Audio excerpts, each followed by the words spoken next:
Yeah, I mean, you took the guy who was the number one contender, who went toe-to-toe with the champion for 5 rounds, and you finished him in the second. You're the second person to finish him in all of his losses. Joe Rogan said it right, okay? I did something that Rory McDonald couldn't do. Yeah, at welterweight. Who's considered one of the best welterweights right now in the UFC. I did something that he couldn't do. So, I mean, it just I can't explain why I'm not getting an offer for a good guy, for a top, for any type of top 10 guy. I mean, I would just like to fight. I'd like to fight somebody to make me a number one contender. That's it. You talked about the business of mixed martial arts and of the UFC. They also want their guys to be politically correct, though, right? I'm not saying one way or another as far as what you said, but they don't really want their guys making those kinds of comments. I don't think one way or another, right? Yeah. I agree with you. I agree with you 100%. I think that there's certain things that however the stance is amongst the people in the U.S., whatever it is, there's just certain things that people are not allowed to talk about, and that is just one of them. And like I said, it was never meant to come across in a negative manner or for people to perceive it that way. But I think there's things that no matter what happens and how you say it, it will always come across as being negative. And there's nothing you can do about it. And that's something that I should have been more aware of. And it was just stupid, I guess, to kind of bring up conversation. Like for me, I'm someone that likes to ask questions. I want to know other people's opinions. I want to I want to know how people feel about certain things, especially big public issues. Not just that, but I like to talk about things that are going on right now in Syria with friends and family and people to get their take on it. You're never going to become educated in things unless you absorb what everybody else has, things that they've read, things that they've said, things that people, you like to interact with people and get their opinion on things, see how they feel. You'd be surprised how much you can actually understand where someone's coming from when you actually listen to them talk to you versus calling you a bigot or a name or whatever it is. Nothing is done that way. I like to actually listen to what people have to say and see their perspective on things. Yeah, and I agree with that, and I don't think you meant anything with any kind of harm or malice. I think you were just posing a question and getting discussions put out there. But I could see how the UFC might shy away from putting you in a big spotlight when those things are kind of like a taboo subject. You don't really want to talk about it at all. Who do you want to fight, though? Is there anybody out there right now that you look at and you say, I'd like to fight that guy?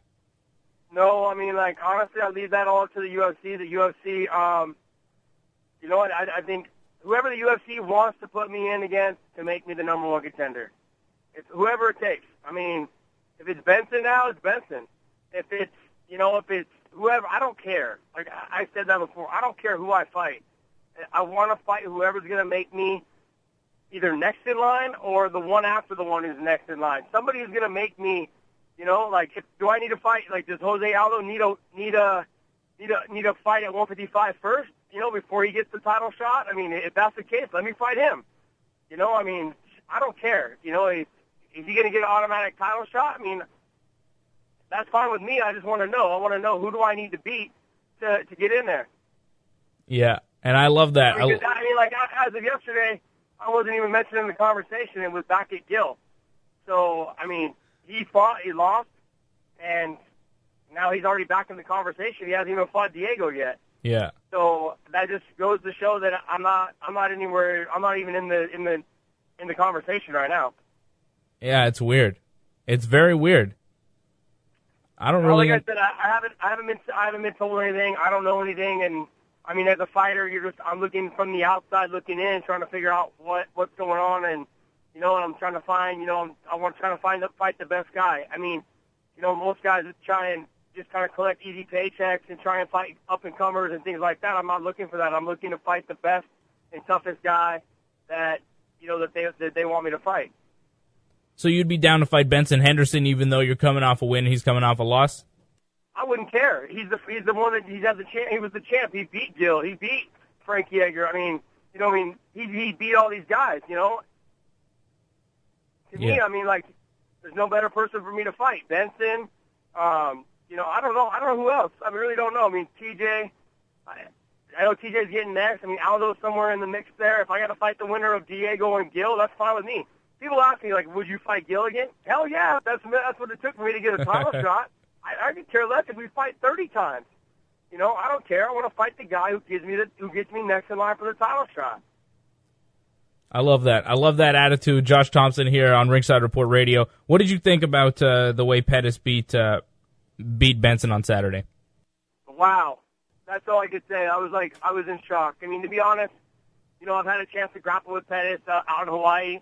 And, he moves really well. He's pretty slick. Like, you know, he's got some, you know, he's pretty explosive, you know, and I think that's kind of what happened in that fight was he was able to transition real quick on the arm, and I think it caught Benson off guard, I think he underestimated his grappling a little bit and really thought that he could get to get the grappling. Once the hit the ground, I think he thought he could dominate the position. And, it backfired a little bit on him. So, I think a little bit of it, I think he underestimated him on the grappling aspect of it all, and it caught up with him. Josh, you were having trouble finding out or coming up with a reason as to why you're not in the mix for a title shot. You were almost 9 years not in the UFC, and you came in and you made a huge statement. Do you think that it had maybe you not being in the mix has something to do with what happened during your first UFC run? Because you went 2-1 and was cut after one fight. No. The first UFC stint was because they got rid of the whole weight class. So the whole lightweight division was gone for two and a half years, something like that, you know. And it came back with Shirk and Kenny Florian fighting for the title, I believe, was their first fight back for the UFC top. That was the first time they had a championship belt to offer. Other than that, all the guys at lightweight, like even Eves went up to 170, I believe, for a fight or something. And then him and I went over, and then I ended up going over to Japan and fighting in Pride, you know, over there. And it was just there was just no fights at 155 in the UFC anymore after BJ and Uno went to a draw, and they kind of just got rid of the weight class like after that.